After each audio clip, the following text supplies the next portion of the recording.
Hello, traders. This is Andy from Trade Ideas, and it is February 24th. This is a Friday, and kind of a precarious situation here in the SPYs as we are gapping down this morning, right back down to this 50-period moving average, where we have bounced a couple of times.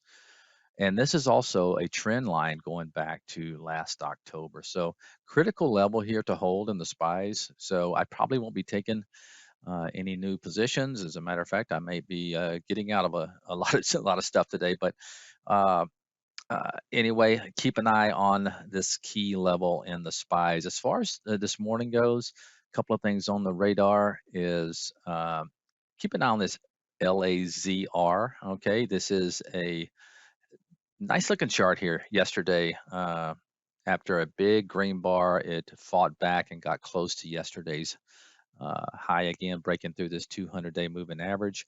Maybe put you a little price alert, right there at that 200-day moving average. Big short interest in this. Could be some nice follow through if it gets through that area.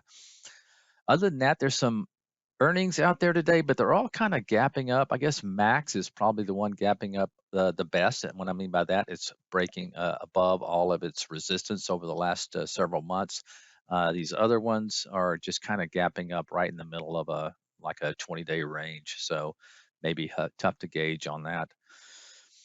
Other than that, let's see. HLIT looks like it's gapping down, but a nice potential go, pause, go, pattern in that for a swing. Set your, price alert up here at this 2-day high, and wait for it to trigger. All right, guys, safe trading out there. Be careful. Have a great weekend. Bye bye.